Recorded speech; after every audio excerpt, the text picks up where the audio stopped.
Hi everyone, Eric Nelson here once again, and thank you for tuning into my YouTube channel. For today, I am back with another book review on Yvonne Mikell's Silence is Broken.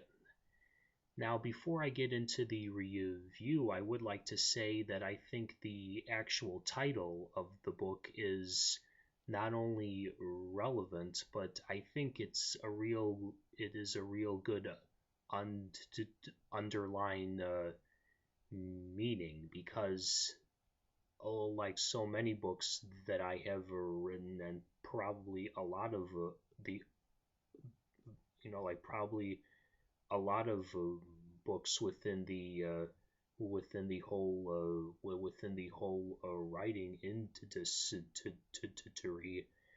I think that when you're dealing with books that have a lot of twists and turns, and of course a lot of secrets, I feel like silence is another name for secrets. Because when we're reading the book for the first time, we don't know that the first few chapters, and the first and of course with all of the characters within the first few chapters, and the events in the first few chapters, we don't know that these are all setups. And in other words, they are all silences. And in this title, Silence is Broken, when the silences are broken, and or in other words, when the secrets are revealed, it puts everything into perspective. And in this case, the main protagonist, Chloe Spencer, has to face a lot of harsh realities. But in the first few chapters, she's living a real good life, because she is a successful businesswoman who not only runs a successful company, but it's her own family's company, and she has a really good relationship with her mother and father, until one day when she is actually told by her mother that her father has been unfaithful uh, to her mother. So then, right after that meeting, she wants to have a word with her father, but of course, with her being in charge of the family business, she has a lot of business meetings to actually take care of. But before she actually gets into those meetings, a large amount of roses from her fiance is delivered to her.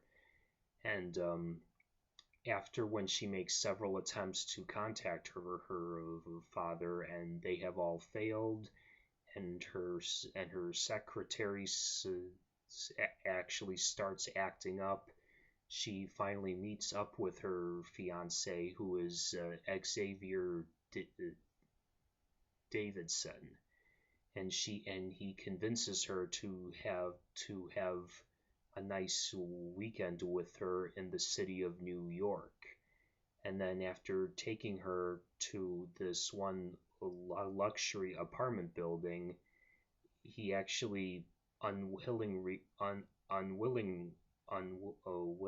reveals that he may have some sort of a relationship with the apartment or the hotel concierge. But of course, it's all subtle, and and so he just kind of rubs it off, and just kind of woos Chloe into showing her the view of the city, and the view of all the luxury of the apartment building. And so she unwillingly is wooed. So it's all just pushed aside. Well, the very next morning, she wakes up to see that she's wearing a new pair of underwear, which may seem a small either plot hole or a small plot device, but as you read on, it will prove to be a huge part. Not not that alone, because when she wakes up with the new pair of underwear, she sees that Xavier isn't there, and then when he comes back to the apartment building, she sees that he has actually bought new clothes for her, and without really knowing her size, he actually is correct, because everything that he has actually bought for her fits her. So then, after he takes her out of the apartment building and into the city, and they go shopping, he actually reveals to her that he wants a huge society wedding, even though they already agreed to have a small private wedding. So she actually tells him after that she doesn't want to actually get married as of that moment, because of her broken family. Well, then he reveals that everything's fine, and that all of her family is actually settled in this one hotel. So even though she knows that she wasn't able to contact her father, and she's also having a hard time contacting her mother too, and with the combination of the new underwear and him knowing her size of clothing, can she really put her faith and trust in Xavier? Or should she go with someone else who was actually uh, uh, a bartender who she was sort of seeing when Xavier was on a business trip? And although she loves Xavier, she actually feels more safe with this small town bartender. So now, what happens after he, meaning Xavier, reveals that, oh, everything's fine, your family is nice and settled into this hotel? What happens after that? Are more secrets revealed? Are more silences broken? Well, yes and no.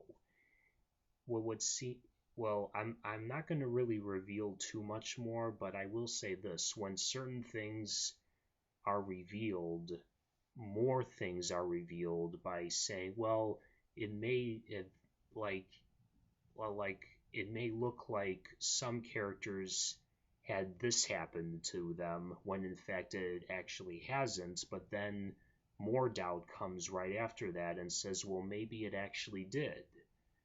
And I know that may seem confusing, but believe me, once you read, you will find it not only to be entertaining, but you'll love the whole idea of reading one scene to another, to not only